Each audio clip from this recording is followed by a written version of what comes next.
हैं are single bond x यानी alkyl halide की अभिक्रियाओं के नाम से। ठीक है, इसमें सबसे पहले हम लोग पढ़ेंगे नाभिक स्नेही प्रतिस्थापन अभिक्रिया। नाभिक स्नेही प्रतिस्थापन अभिक्रिया।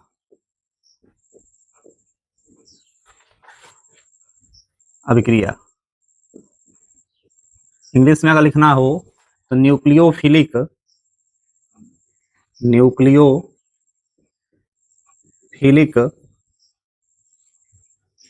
सब्स्टिट्यूशन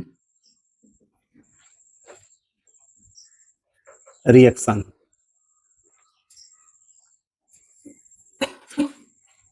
रासायनिक अभिक्रिया जो हम पढ़ रहे हैं एल्किल हैलाइड की, उस एल्किल हैलाइड की रासायनिक अभिक्रिया में जो एल्किल हैलाइडों में होने वाली रासायनिक अभिक्रियाएं होती है, उसमें सबसे पहले हमको जो पढ़ना है वो पढ़ना है नाभिक स्नेही प्रतिस्थापन अभिक्रिया या nucleophilic substitution reaction.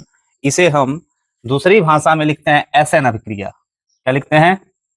SN reaction लिख लीजिए हिंदी में, इंग्लिश में एसएन रिएक्शन के नाम से इसे जाना जाता है। देखिए ध्यान से, इसमें होता क्या है नाभिक स्नेही प्रतिस्थापन अभिक्रिया में कि जो आर सिंगल बॉन्ड यक्स होती है, इस पर कोई नाभिक स्नेही यानी न्यूक्लियोफिलिक, ठीक है, क्या होता है, जो आर सिंगल बॉन्ड यक्स यानी एल्किल हैलाइड होती है, उस पर कोई नाभिक स्नेही आक्रमणकारी अटैक करता है और अटैक करके यहां से हैलोजन को विस्थापित कर देता है और स्वयं इसके साथ जुड़कर नए प्रोडक्ट का क्या कर देता है, निर्माण कर देता है। क्या कर देता है? नए प्रोडक्ट का निर्माण कर देता है। चूंकि इस अभिक्रिया में आक्रमणकारी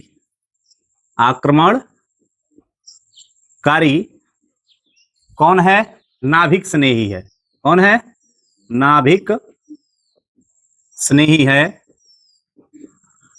इसलिए इस अभिक्रिया को हम क्या कहते हैं? नाभिक स्नेही कहते हैं। क्या कहते हैं?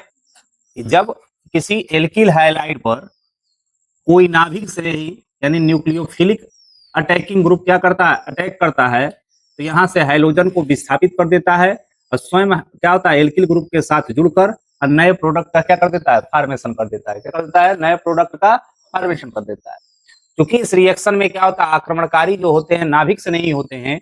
इस प्रकार की प्रतिस्थापन की अभिक्रिया को, जहां से हैलोजन को प्रतिस्थापित किया जा रहा है, तो इस प्रकार की प्रतिस्थापन की अभिक्रिया को हम नाभिक स्नेही प्रतिस्थापन अभिक्रिया कहते हैं। हमेशा याद रखिएगा कि नाभिक स्नेही जो होती हैं वो इलेक्ट्रॉन धनी होते हैं, मतलब इनके पास इलेक्ट्रॉन की अधिकता होती है और ये उसी ग्रुप के ऊपर अटैक करेंगे जहां पे क्या होगी, इलेक्ट्रॉन की कमी होगी।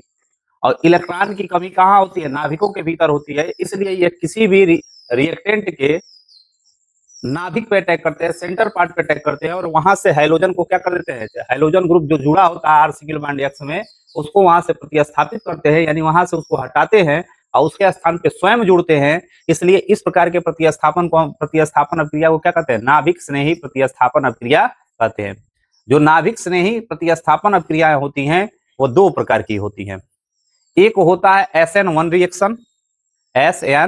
रिएक्शन और दूसरा होता है SN2 रिएक्शन। क्या होती है? SN2 reaction. रिएक्शन में होता क्या है कि चूंकि उस रासायनिक अभिक्रिया की जो दर या वेग होती है एक ही अणु के ऊपर निर्भर करती है, इसलिए उसे कहा जाता है एका अणु नाभिक स्नेही प्रतिस्थापन अभिक्रिया या यूनिमॉलिक्यूलर सब्स्टिट्यूशन रिएक्शन कहा जाता है, जिसको शॉर्ट में हमें SN1 रिएक्शन के नाम से जानते हैं। लेकिन SN2 में क्या होता है कि उसमें अभिक्रिया की जो दर या वेग होती है दो अणुओं के ऊपर निर्भर करती है, अर्थात उस अभिक्रिया का कोटि जो होता है दो होता है, इसलिए उस रासायनिक अभिक्रिया को SN2 रिएक्शन के नाम से जाना जाता है, द्वि आणविक प्रतिस्थापन अभिक्रिया के नाम से जानते हैं। तो अभी हमको सिर्फ इसके बारे में लिखना है कि नाभिक स्नेही प्रतिस्थापन अभिक्रिया क्या होता है। तो इसमें आप जब लिखेंगे तो इसमें आपको लिखना होगा कि इस रासायनिक अभिक्रिया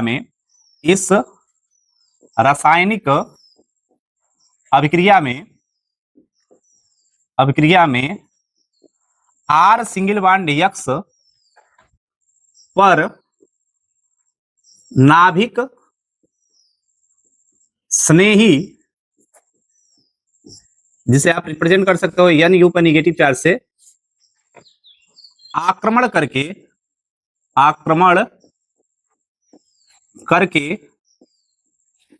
हैलोजन परमाणु को प्रतिस्थापित कर देते हैं,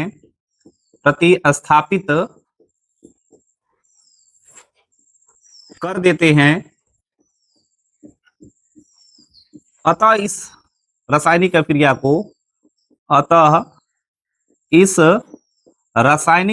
को नाभिक स्नेही प्रतिस्थापन अभिक्रिया कहते हैं। नाभिक स्नेही प्रतिस्थापन अभिक्रिया कहते हैं। क्या होता है कि इस रासायनिक अभिक्रिया में R सिंगल बॉन्ड X के ऊपर कौन अटैक करता है बाबू?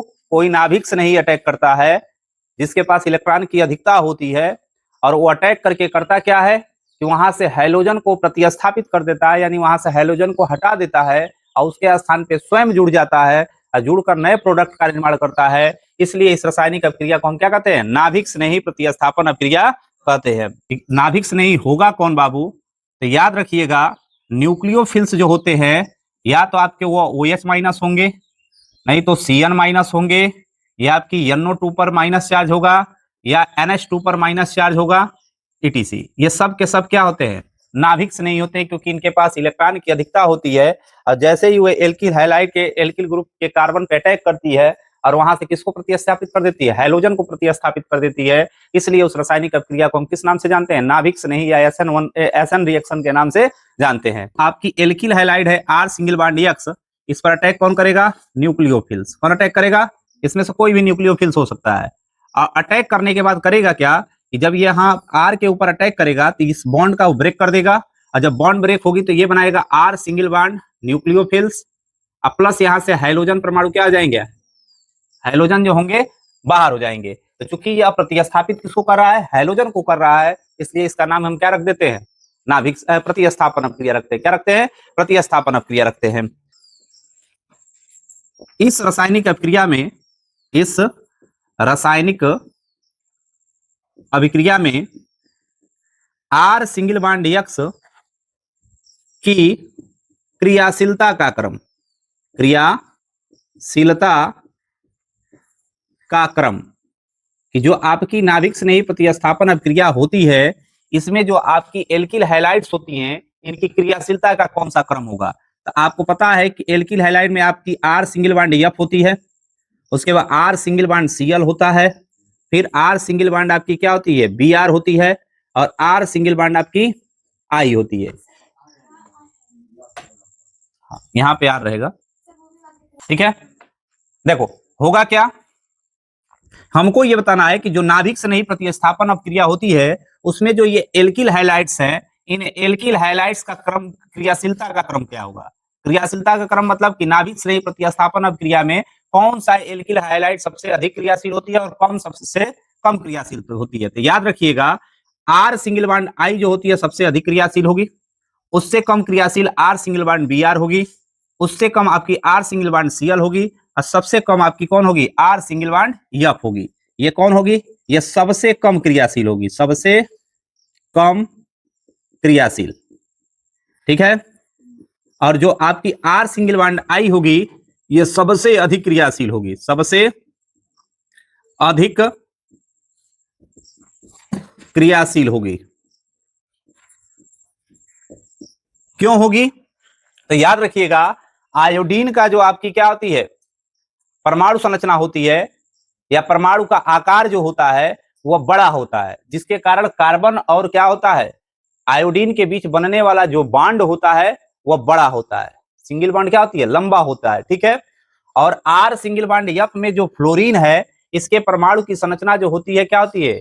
छोटी होती है, या परमाणु का आकार क्या होता है? छोटा होता है, जिसके कारण कार्बन और फ्लोरीन के नाभिक के बीच बना हुआ जो सिंगल बॉन्ड होता है वह आकार में क्या होता है? छोटा होने के कारण क्या होता है? अधिक मजबूत बॉन्ड होती है। इसके अलावा फ्लोरीन जो होती है अधिक विद्युत ऋणात्मक होती है तथा इसकी आबंध की लंबाई भी छोटी होती है, इसलिए यह बॉन्ड जो होता है बहुत अधिक मजबूत होता है। इसलिए बहुत अधिक मजबूत होने के लिए इसको तोड़ने के लिए अधिक ऊर्जा की आवश्यकता पड़ती है। इसलिए क्या होता है, यह सबसे बॉन्ड जब टूटेगा नहीं तो कोई जल्दी क्या होगा, रिएक्ट करेगा नहीं, इसलिए यह सबसे कम क्रियाशील होती है। इसके परमाणु का आकार बड़ा होने के कारण इनके बीच की आबंध लंबाई बहुत अधिक होती है। और क्या होता है, फ्लोरीन और क्लोरीन और ब्रोमीन की अपेक्षा यह कम विद्युत ऋणात्मक होता है, इसलिए यह बंध जो होती है और दुर्बल हो जाती है। इसलिए इसको तोड़ने के लिए कम ऊर्जा की आवश्यकता होती है और आसानी से यह बॉन्ड टूट जाती है। इसलिए सबसे अधिक क्रियाशील ये होती है और सबसे कम क्रियाशील कौन होगी, ये होगी। ठीक है, इसके एसएन रिएक्शन है, कौन है, एसएन रिएक्शन है, चाहे एसएन अभिक्रिया लिख लो। जो एसएन अभिक्रिया होती है, एसएन अभिक्रिया का मतलब नाभिक स्नेही प्रतिस्थापन अभिक्रिया या न्यूक्लियोफिलिक सब्स्टिट्यूशन रिएक्शन के प्रकार पढ़ना है। क्या पढ़ना है, ये कितने प्रकार की होती हैं।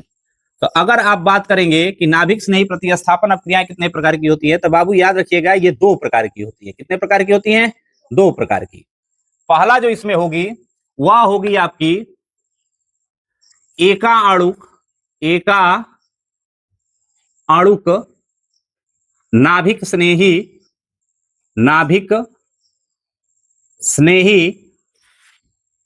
प्रतिस्थापन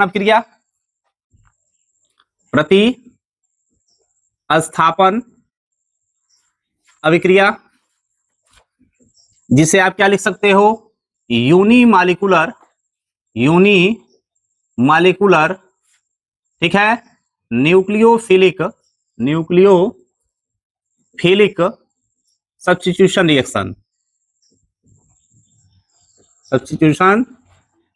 रिएक्शन,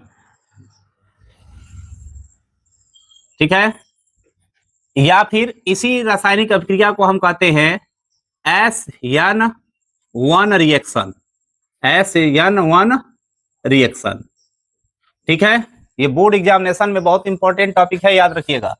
दूसरा जो आपका होता है 2 नंबर, वह होती है आपकी द्विअणुक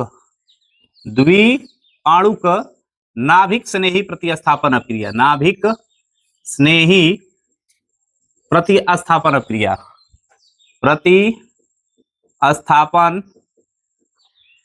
अभिक्रिया।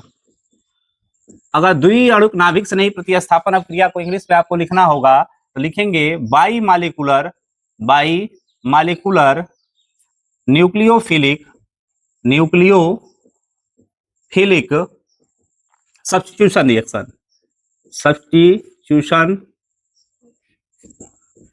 रिएक्शन।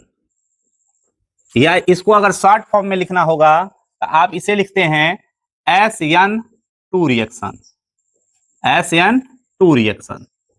SN1 और SN2 को आप आसानी से ये समझ लीजिए कि जब कोई नाभिक स्नेही अभिक्रिया हो रही हो और अभिक्रिया की दर किसी एक अणु के ऊपर निर्भर कर रहा हो, अभिक्रिया की दर या अभिक्रिया का वेग किसके ऊपर डिपेंड कर रहा हो, किसी एक अणु के ऊपर डिपेंड करता है, तब उसे कहा जाता है SN1 रिएक्शन। क्योंकि इस अभिक्रिया की कोटि कितनी हो जाती है, 1 होती है। कितनी होती है, 1 होती है।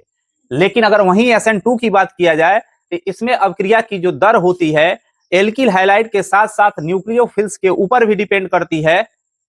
जो SN2 रिएक्शन होती है इसमें अभिक्रिया की दर या जो वेग होती है आपकी एल्किल हैलाइड के साथ साथ न्यूक्लियोफिल यानी जो क्या होती है नाभिक स्नेही आक्रमणकारी होते हैं उनके ऊपर डिपेंड करती है, यानी 2 अणुओं की सांद्रता के ऊपर निर्भर करती है। अर्थात इसकी कोटि या आर्डर कितना होता है, 2 होता है। इसलिए इसे हम क्या कहते हैं, SN2 कहते हैं, क्योंकि इसका आर्डर कितना होता है, 2 होता है।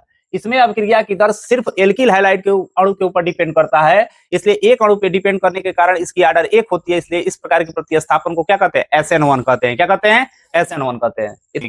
SN1 रिएक्शन क्या होता है, ठीक है।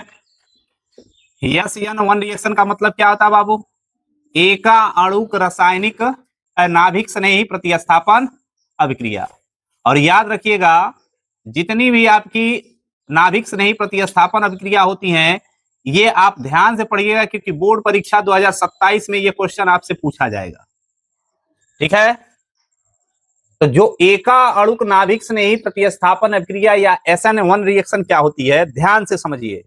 अभी हमने पढ़ा नाभिक स्नेही के बारे में कि आक्रमणकारी कौन होता है, नाभिक स्नेही होता है। कौन होता है, और ये जैसे ही आक्रमण करता है एल्किल हैलाइड पर, तो वहां से किसको बाहर करता है? हैलोजन एटम को, उसको प्रतिस्थापित कर देता है और स्वयं इसके साथ जुड़ जाता है। क्योंकि यह नाभिक से नहीं इलेक्ट्रॉन धनी होते हैं, इसलिए यह जब कभी भी अटैक करेंगे तो वहां अटैक करेंगे जहां इलेक्ट्रॉन की कमी होती है, और इलेक्ट्रॉन की कमी हमेशा नाभिक पे होती है, इसलिए वहां वो अटैक करके और किसको बाहर करते हैं? हैलोजन को बाहर करते हैं। इसलिए इसको क्या करते हैं? नाभिक स्नेही प्रतिस्थापन कहते हैं।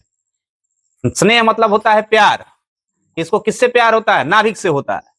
ठीक है, अब याद रखिएगा कि जब ये रिएक्शन हो रही होगी तो इस रिएक्शन की होने की दर या वेग, यानी जिस रेट ऑफ रिएक्शन से यह अभिक्रिया हो रही होगी, कुछ ना कुछ तो इसका वेग होगा, अभिक्रिया करने की दर होगी। यदि इनकी अभिक्रिया की दर केवल एक किसी क्या होगा, या तो इस पे या तो इस पे, किसी एक अणु के ऊपर निर्भर करेगी, तो उसे कहेंगे SN1 रिएक्शन। यदि इस अभिक्रिया का वेग क्या होगा, दोनों अणु यानी नाभिक स्नेही के साथ साथ आपके क्या होते हैं? एल्किल हैलाइड के अणुओं की सांद्रता पे भी निर्भर करेगी, तो उसे हम कहेंगे SN2 रिएक्शन। क्या कहेंगे? SN2 reaction. तो SN1 रिएक्शन में आप ये लिखेंगे कि इस प्रकार के नाभिक स्नेही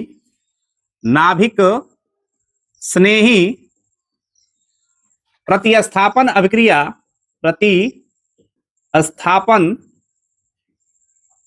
अभिक्रिया का वेग, या वेग को ही दर कहते हैं, या दर, ठीक है, कि किसी एक अणु की सांद्रता पर निर्भर करती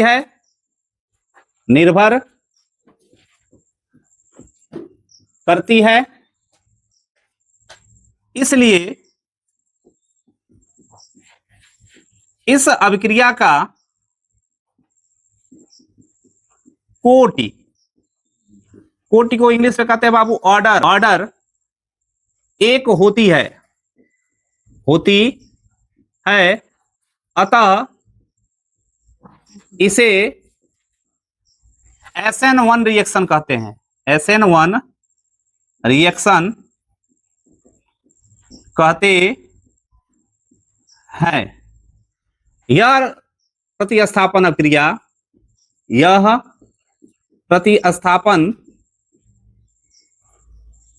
अभिक्रिया दो पदों में पूर्ण होती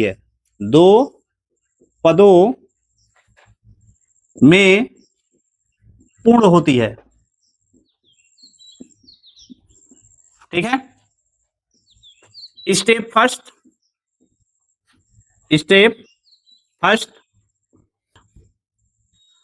R सिंगल बॉन्ड X जो होता है, कोई न्यूक्लियोफिल्स अटैक करता है। क्या करता है? न्यूक्लियोफिल्स अटैक करता है। तो सबसे पहले आप एक बात जान लीजिए कि R सिंगल बॉन्ड X में जो ये बॉन्ड दिख रहा है, वह कार्बन व हैलोजन के बीच बना होता है। और कार्बन की अपेक्षा हैलोजन परमाणु क्या होता है? अधिक विद्युत ऋणात्मक होने के कारण जो साझेदारी का इलेक्ट्रॉन युग्म होता है उसको अपनी ओर आकर्षित किए रहता है। और जब इलेक्ट्रॉन को अपनी ओर आकर्षित करता है, जब नाभिक से नहीं इस पे अटैक करता है, तो इसमें हो जाता है हेट्रोलिटिक बॉन्ड फिजन। कौन सा bond fission? Heterolytic bond fission. और हेट्रोलिटिक जब बॉन्ड फिजन होता है तो कार्बन के इलेक्ट्रॉन को कौन लेकर बाहर हो जाता है? हैलोजन। जिसके कारण जो एल्किल ग्रुप होती है इसके पास आ जाता है पार्शियली पॉजिटिव चार्ज, और हैलोजन जो होती है वो इलेक्ट्रॉन को लेकर क्या आ जाती है? बाहर हो जाती है। तो इसके ऊपर आ जाता है निगेटिव चार्ज। चाहे पार्शियली हटा दीजिए, इस पर आ जाता है पॉजिटिव चार्ज और उस पर आ जाता है निगेटिव चार्ज। तो इसको कहते हैं कार्बोकेटायन। क्या कहते हैं? कार्बोकेटायन। और ये आपकी होती है एनायन। क्या होती है? एनायन। और जो ये स्टेप होती है वो स्लो स्टेप होती है। क्या होती है? स्लो स्टेप होती है। और जो नाभिक SN1 रिएक्शन जो होती है, क्योंकि ये दो स्टेप में पूरी होती है, तो इसका फर्स्ट स्टेप जो होता है स्लो होता है, इसलिए यही इसका वेग निर्धारण करता है। यही स्टेप क्या कर जाता है? वेग का निर्धारण करता है कि इस क्रिया का वेग क्या होगा। और जैसे ही कार्बोकेटायन बन जाती है, तब होता क्या है बाबू कि स्टेप सेकंड में कि कार्बोकेटायन के जैसे ही अलग होता है हैलोजन से, इस पर अटैक कौन कर देती है बाबू? न्यूक्लियोफिल्स। कौन अटैक करती है? न्यूक्लियोफिल्स अटैक कर लेती है। और अटैक करके इससे क्या हो जाती है? बॉन्ड बनाकर जुड़ जाती है। कन्वर्ट कर देती है किसे, इसे आर सिंगल बॉन्ड न्यूक्लियोफिल्स के रूप में, आर सिंगल बॉन्ड न्यूक्लियोफिल्स के रूप में। और यह अभिक्रिया होती है बहुत ज्यादा फास्ट। क्या होती है? बहुत ज्यादा फास्ट होती है, कुछ सेकंड के भीतर संपन्न हो जाती है। इसलिए कभी भी याद रखिएगा, जब भी कोई रासायनिक अभिक्रिया एक से अधिक पदों में पूर्ण होती है, एक से अधिक पदों में पूर्ण होती है, तो अधिक पदों में पूर्ण होने वाली अभिक्रियाओं को कहा जाता है जटिल रासायनिक अभिक्रिया। और जटिल रासायनिक अभिक्रियाओं में होता क्या है कि कम से कम 2 पद होंगे। जटिल रासायनिक अभिक्रियाओं का यदि वेग निर्धारण की बात किया जाए, तो जटिल रासायनिक अभिक्रियाओं में वही पद वेग का निर्धारण करता है जो सबसे स्लोएस्ट पद होता है। जो फास्ट पद होती है वो क्या होती है? वह वेग का निर्धारण नहीं करती है। तो चूंकि इसका स्टेप फर्स्ट जो होता है वो स्लो होता है, जब भी कोई न्यूक्लियोफिल्स इस पे अटैक करती है, यहाँ पे होता है बॉन्ड का फिजन, वो भी किस प्रकार का होता है? हेट्रोलाइटिक बॉन्ड फिजन होता है, जिसके कारण हाइड्रोजन इलेक्ट्रॉन को लेकर एनायन के रूप में बाहर हो जाती है। और क्या होता है? जो एल्किल ग्रुप का कार्बन होता है उसके ऊपर पॉजिटिव चार्ज जाता है, तो इसके कारण उसे हम कार्बोकेटायन कहते हैं। तो पहले स्टेप में कार्बोकेटायन का निर्माण होता है, जो कि स्लोएस्ट स्टेप होती है। जैसे ही कार्बोकेटायन बन जाती है, न्यूक्लियोफिल्स उस पर तुरंत अटैक करता है और सेकेंड के भीतर ही वो क्या करता है? जुड़कर नए प्रोडक्ट का क्या कर देता है? निर्माण कर देता है। और यह पद बहुत ही क्या होती है? अधिक फास्ट होती है। इसलिए वेग निर्धारण इसका कौन होता है? स्लो पद जो होता है, जो क्या होती है? धीमी गति से होने वाली पद होती है, वही वेग का निर्धारण करती है। नोट में एक चीज याद रख लीजिएगा कि SN1 रिएक्शन में, SN1 रिएक्शन में, ठीक है, अभिक्रिया का जो वेग होता है बाबू, अभिक्रिया का वेग आर सिंगल बॉन्ड X यानी एल्किल हैलाइड की सांद्रता के ऊपर निर्भर करता है, सांद्रता के ऊपर निर्भर करता है। यानी यह किसके ऊपर निर्भर नहीं करेगा? न्यूक्लियोफिल्स यानी नाभिक स्नेही की सांद्रता के ऊपर निर्भर नहीं करता है, सिर्फ किसके? आर सिंगल बॉन्ड X के ऊपर निर्भर करता है। अर्थात इसमें 2 अणु भाग ले रहे हैं, एक तो आपकी एल्किल हैलाइड है, दूसरा आक्रमणकारी है। लेकिन क्या हो रहा है? अभिक्रिया का वेग सिर्फ किस पर निर्भर कर रहा है? आर सिंगल बॉन्ड X पे निर्भर कर रहा है। इसलिए इस अभिक्रिया का सांद्रता आर सिंगल बॉन्ड X पे निर्भर करता है। इसलिए इसका वेग कितना, इसका कोटि कितना होता है? इसकी कोटि जो होती है बाबू, यानी कोटि माने आर्डर जो होती है इसकी, वो कितनी होती है? 1 होती है। इसलिए इस रासायनिक अभिक्रिया को हम SN1 रिएक्शन कहते हैं। बोर्ड परीक्षा में पूछा हुआ है कि जो क्या होती है? SN1 अभिक्रिया होती है, उस अभिक्रिया की कोटि या ऑर्डर कितना होता है? तो याद रखिएगा 1 होता है। और इसी 1 को कहाँ रिप्रेजेंट किया जाता है? SN के नीचे रिप्रेजेंट किया जाता है। याद रखिएगा, कभी भी मत भूलिएगा कि जो नाभिक स्नेही प्रतिस्थापन अभिक्रिया में यूनिमॉलिक्यूलर सब्स्टिट्यूशन रिएक्शन होती है, उसकी ऑर्डर कितनी होती है? 1 होती है। कितनी होती है? 1 होती है।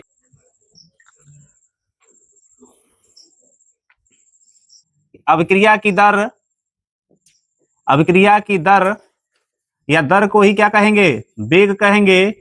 इज प्रोपोर्शनल टू होता है R single bond X, R single bond किसमें? SN1 रिएक्शन में। किसमें? SN1 रिएक्शन में। या फिर इसको दूसरी भाषा में आप लिख सकते हो कि दर या वेग बराबर, दर या वेग इज प्रोपोर्शनल टू होगा अभिकारक की सांद्रता, अभिकारक की सांद्रता। जो उसमें अभिकारक अणु था आर सिंगल बॉन्ड X, उसकी सांद्रता के ऊपर क्या करता है? डिपेंड करता है जो SN1 रिएक्शन होती है उसकी अभिक्रिया। ठीक है, आक्रमणकारी अभिकर्मकों के ऊपर क्या होती है? निर्भर नहीं करती है। इसीलिए SN1 रिएक्शन का ऑर्डर कितना मिल रहा था? 1 मिल रहा था। कितना मिल रहा था? 1। क्यों? क्योंकि उसमें क्या हो रहा था कि जो रासायनिक अभिक्रिया वो हो रही थी, उस रासायनिक अभिक्रिया की जो वेग या दर थी या रेट ऑफ रिएक्शन था, सिर्फ और सिर्फ एक अणु की सांद्रता के ऊपर निर्भर करता है, जो होती है आर सिंगल बॉन्ड X यानी एल्किल हैलाइड। आक्रमणकारी अभिकर्मकों के ऊपर डिपेंड नहीं करती है, इसलिए उसका ऑर्डर कितना बताया गया था? 1 बताया गया था। अब उसी पर अगर आप एग्जाम्पल में चलते हैं कि SN1 रिएक्शन का एग्जाम्पल यदि आपको देना होगा तो ध्यान देंगे, CH3 single bond C, CH3 और मान लीजिए यहां पे रख लीजिए Cl। ये एक प्रकार की क्या है? एल्किल हैलाइड है। क्या है? एल्किल हैलाइड है, जिसे आप कौन सा एल्किल हैलाइड लिख सकते हो? 3 डिग्री ब्यूटिल क्लोराइड लिख सकते हैं। 3 डिग्री ब्यूटिल क्लोराइड। चूंकि क्या है 3 डिग्री है, तो इसे हम दूसरी भाषा में टर्शियरी ब्यूटिल क्लोराइड भी करते हैं। क्या कहते हैं? टर्शियरी ब्यूटिल क्लोराइड भी कहते हैं। अब इसमें करना क्या है कि जब भी किसी आक्रमणकारी अभिकर्मक का अटैक कराएंगे, आक्रमणकारी अभिकर्मक कौन कौन था? या तो हाइड्रोक्सिल आयन थे या नाइट्रेट आयन होते हैं, नहीं तो क्या होता है एमाइड आयन होते हैं या फिर साइनाइड आयन होते हैं। तो जैसे ही किसी आक्रमणकारी अभिकर्मक का आप अटैक कराएंगे जो नाभिक से नहीं होते हैं तो वह सीधे और सीधे कहाँ अटैक करेंगे, इस टर्शियरी ब्यूटिल कोलाइड के सेंटर पे अटैक करेंगे। और होगा क्या कि यह यहाँ पे ये जो बॉन्ड है, यहाँ पे आपको पता है कि जो इलेक्ट्रॉन की शेयर्ड इलेक्ट्रॉन होते हैं वो किधर आकर्षित होते हैं, हाइड्रोजन एटम के तरफ। किधर होते हैं, हाइड्रोजन एटम के तरफ। और जैसे ही अटैक करेगा ये बॉन्ड क्या हो जाएगा, ब्रेक कर जाएगा।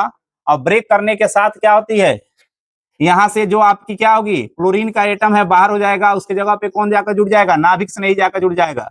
ये बना लेगा CH3 single bond C, CH3 single bond CH3, और यहाँ पे कौन आकर जुड़ जाएगा, OH, और यहाँ से बाहर कौन हो जाएगा, क्लोरीन आयन। कौन बाहर हो जाएगा, क्लोरीन आयन। तो यह आपका हो जाएगा 3 डिग्री ब्यूटिल अल्कोहल। क्या हो जाएगा, 3 डिग्री ब्यूटिल अल्कोहल या टर्शियरी ब्यूटिल अल्कोहल।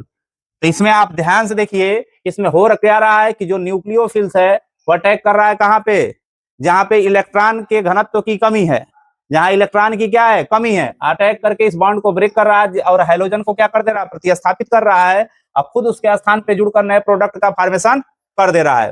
होती है यह अभिक्रिया आपकी होती है SN1 रिएक्शन। कौन सी होती है, SN1 रिएक्शन होती है। और आपको पता है कि SN1 रिएक्शन कितने स्टेप में पूरा होता है, 2 स्टेप में पूरा होता है। कितने में होता है, 2 स्टेप में होता है। तो इस अभिक्रिया की अगर आप मैकेनिज्म देखिए, क्रिया विधि देखेंगे तो मैकेनिज्म जो होगा इसका 2 स्टेप में पूरा होगा। ठीक है, स्टेप फर्स्ट में सबसे पहले क्या होगी, कार्बोकेटाइन का निर्माण होगा। तो होता क्या है कि जो आपकी टर्शियरी ब्यूटिल कोलाइड है, कौन है बाबू, टर्शियरी ब्यूटिल कोलाइड जो है, इस पर जैसे ही कोई न्यूक्लियोफिल्स अटैक करता है, क्या होता है, न्यूक्लियोफिल्स अटैक करता है तो सबसे पहले इस कार्बन और क्लोरीन के बीच बना हुआ बॉन्ड में कौन सा बॉन्ड फिजन होता है, heterolytic bond fission. Heterolytic bond fission होता है, बॉन्ड फिजन। अब इस हेट्रोलिटिक बॉन्ड फिजन जब हो जाता है तो यह स्टेप होती है आपकी पहला कैसा, स्लो, यानी बहुत धीरे धीरे क्या होता है, ये बॉन्ड टूटता है, टूट कर क्या होता है, यहाँ से हाइड्रोजन को प्रतिस्थापित करता है।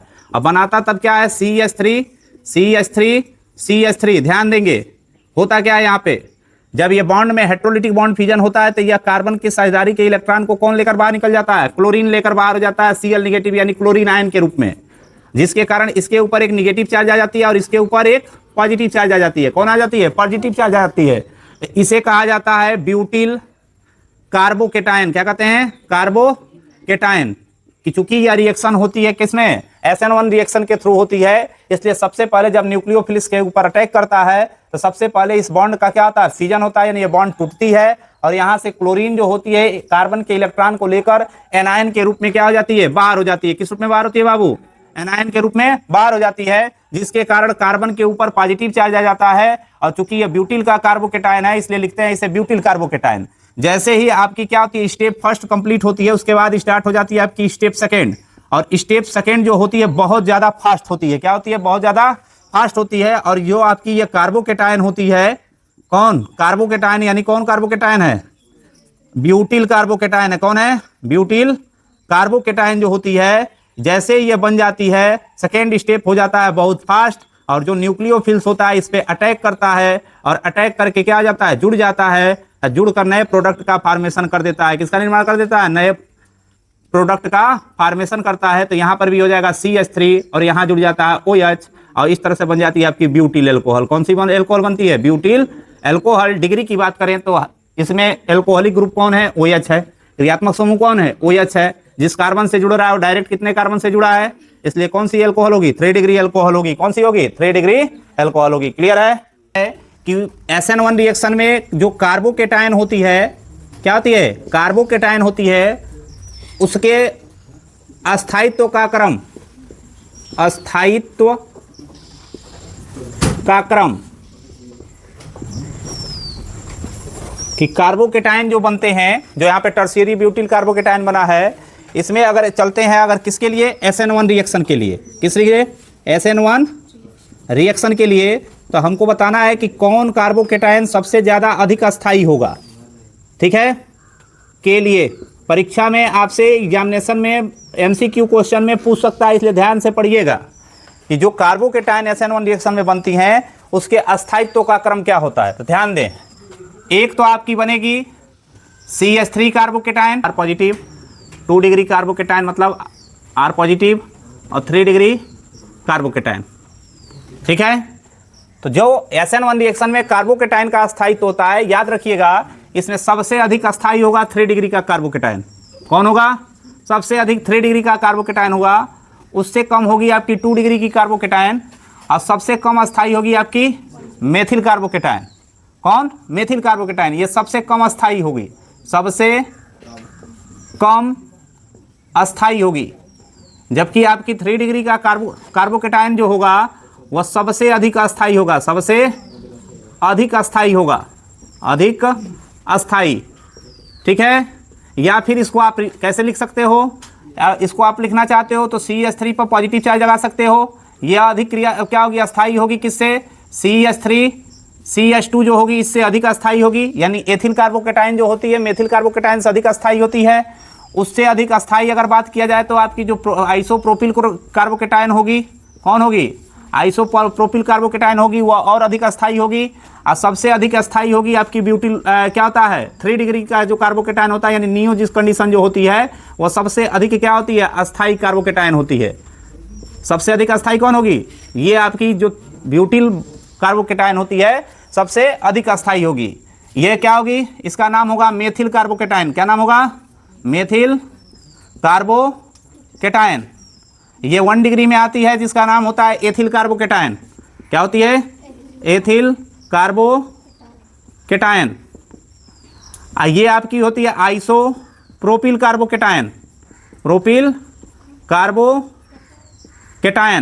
और ये आपकी होती है neo butyl carbocation, neo butyl carbocation. सबसे अधिक अस्थायी कौन होगी इसमें? Neo butyl carbocation. रीजन क्या होता है? तो कारण होता है इसका बाबू, वह होता है आपका इंडक्टिव इफेक्ट। कौन होता है? इंडक्टिव इफेक्ट के कारण जो 3 डिग्री आपकी ब्यूटिल कार्बोकेटायन होती है वह ज्यादा आपकी क्या होती है? अस्थायी होती है। इंडक्टिव इफेक्ट का मतलब होता है कि जो बॉन्ड पेयर इलेक्ट्रॉन होता है, कौन इलेक्ट्रॉन होता है? बॉन्ड पेयर इलेक्ट्रॉन का स्थानांतरण, का स्थानांतरण। स्थानांतरण का मतलब कि हैलाइड की क्रियाशीलता का क्रम, क्रियाशीलता का क्रम। और किसमें क्रियाशीलता का क्रम देखना है बाबू?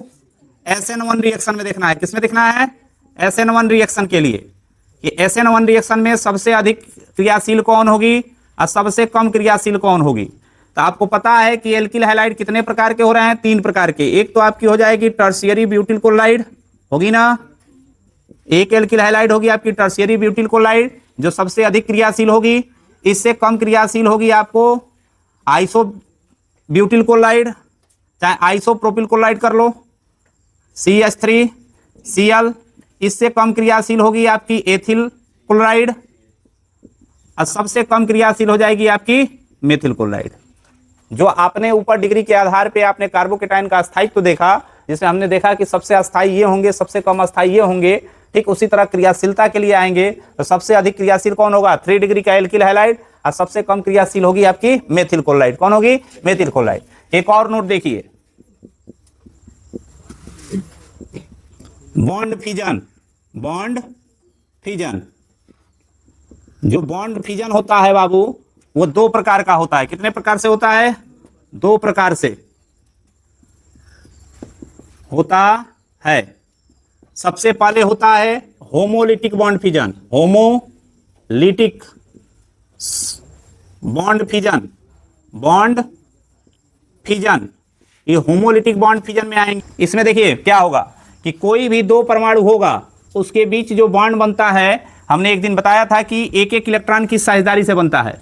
अगर सिंगल बॉन्ड बना है तो एक एक इलेक्ट्रॉन की साझेदारी से, और क्या होता है डबल बॉन्ड बनता है तो दोनों के 2-2 इलेक्ट्रॉन की साझेदारी से, और ट्रिपल बॉन्ड बनता है तो दोनों के 3-3 इलेक्ट्रॉन की साझेदारी से बनता है। तो किसी भी 2 एटम के बीच यदि कोई बॉन्ड बनता है तो वह बराबर के इलेक्ट्रॉन की साझेदारी से बनता है।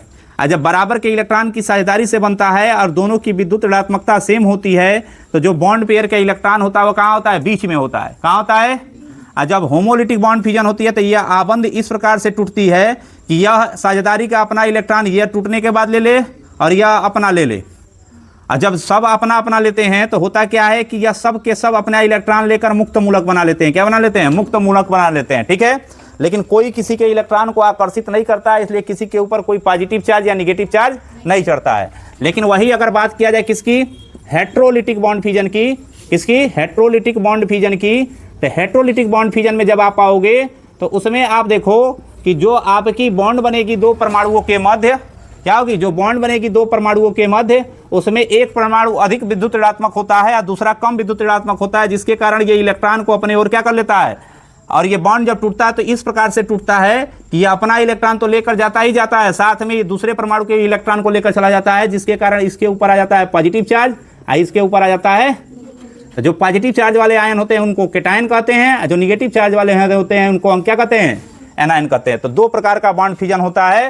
तो जो आपकी क्या होती है? SN1 रिएक्शन होती है, उसमें कौन सी बॉन्ड फ्यूजन देखने को मिलती है? हेट्रोलिटिक बॉन्ड फ्यूजन देखने को मिलती है। कौन मिलती है? होमोलिटिक बॉन्ड फ्यूजन देखने को। अब नोट करिए,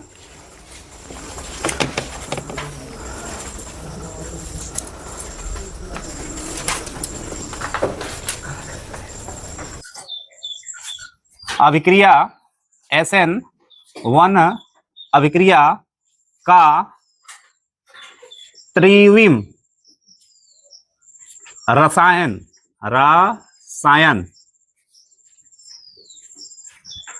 या इंग्लिश में अगर लिखना चाहते हो तो लिख सकते हैं आप stereo chemistry of SN1 reaction. हम लोग को जानना है कि जो हमारी क्या थी SN1 अभिक्रिया हो रही थी उसका स्टीरियो केमिस्ट्री क्या होता है। CH2 CH3 single bond Br और ये यहां पर लीजिए H। ठीक है, ये हमारी एक क्या है? ब्यूटिल ब्रोमाइड है। देखिए first, second, third, fourth.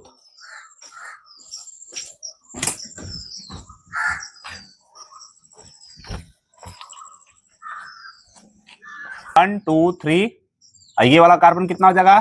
4 number का हो जाएगा। ठीक है, 4 कार्बन है तो 4 कार्बन का एल्किल का नाम हो जाएगा ब्यूटिल और Br के लिए क्या लगाओगे? ब्रोमाइड। ठीक है, तो ये आपकी क्या है? एक एल्किल हैलाइड है जिसका नाम क्या है? ब्यूटिल ब्रोमाइड है। क्या है? ब्यूटिल ब्रोमाइड है। अब इसमें यदि आप क्या करते हो कि अगर डिग्री देखना चाहते हो तो हाइड्रोजन जिस कार्बन से जुड़ा हुआ डायरेक्ट कितने कार्बन से जुड़ रहा है? 2 से। इस कार्बन से ये कार्बन जुड़ी हुई है तो इसकी डिग्री कितनी हो जाएगी? अब होगा क्या कि आपको पता है कि जो SN1 अभिक्रिया होती है वो कितने चरणों में संपन्न होती है बाबू? स्टेप फर्स्ट में होगा क्या कि आपको बताया गया कि स्टेप फर्स्ट में कार्बोकेटायन का निर्माण होता है। क्या होता है? और वह स्टेप जो होती है वो कैसी होती है बाबू? स्लो होती है। क्या होती है? स्लो होती है। और इसमें कौन सा बॉन्ड फ्यूजन होता है? हेट्रोलिटिक बॉन्ड फ्यूजन होता है। कौन सी बॉन्ड फ्यूजन होती है? हेट्रोलिटिक बॉन्ड फ्यूजन होती है। तो जब हम क्या लेते हैं? ब्यूटिल ब्रोमाइड लेकर और उसकी स्टीरियो केमिस्ट्री का अध्ययन करते हैं तो पहला स्टेप जो होती है उसकी स्लो होती है। और होता क्या है कि जो आपके कार्बन और हाइड्रोजन के बीच में बॉन्ड होता है उसमें होता है हेट्रोलिटिक प्रकार का बॉन्ड फ्यूजन, क्योंकि हाइड्रोजन एटम जो होती है कार्बन से अधिक विद्युत ऋणात्मक होने के कारण बॉन्ड पेयर के इलेक्ट्रॉन को क्या करती है? अपने ओर आकर्षित की रहती है। और जैसे ही यह बॉन्ड ब्रेक करता है, बॉन्ड ब्रेक करने के कारण होता क्या है कि कार्बन के इलेक्ट्रॉन को लेकर कौन बाहर हो जाती है? ब्रोमीन। इसलिए इसके ऊपर चार्ज चढ़ जाता है, पॉजिटिव चार्ज। कौन सा चार्ज चढ़ता है? Positive charge. अब बन जाता है ब्यूटिल कार्बोकेटायन।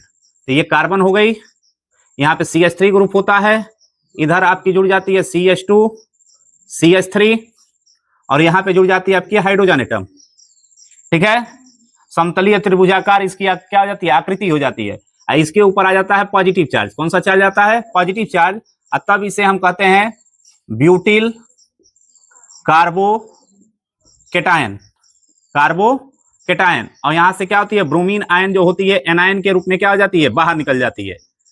ये क्रिया कब होती है? जब इसके ऊपर न्यूक्लियोफिल का क्या होता है? अटैक होता है। किसका अटैक होता है? न्यूक्लियोफिल का अटैक होता है। ब्रोमाइड का ब्यूटिल कार्बोकेटायन बन जाती है तो स्टेप सेकंड शुरू होती है, और स्टेप सेकंड इसकी होती है फास्ट। SN1 अपक्रिया में क्या होती है? Step second fast. तो इसमें हम आगे लिखेंगे कि न्यूक्लियोफिल यानी नाभिक स्नेही, ठीक है, कार्बोकेटायन, चाहे न्यूक्लियोफिल यानी नाभिक स्नेही SN1 अभिक्रिया में कार्बोकेटायन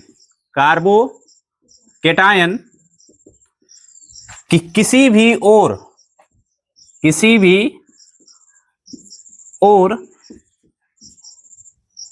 चाहे किसी भी दिशा कर दो, किसी भी दिशा, ब्रैकेट में लिख लेंगे अग्र दिशा या पश्च दिशा से आक्रमण कर सकता है,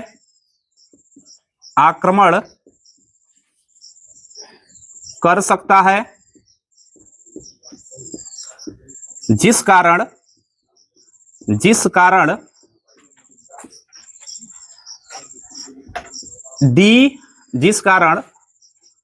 50%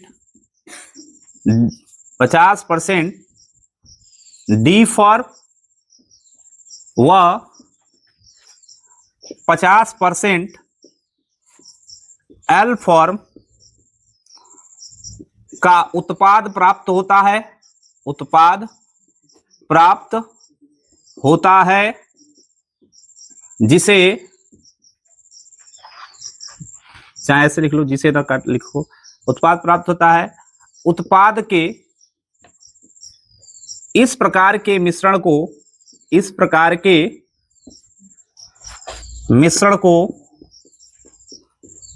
रेशमिक मिश्रण कहते हैं।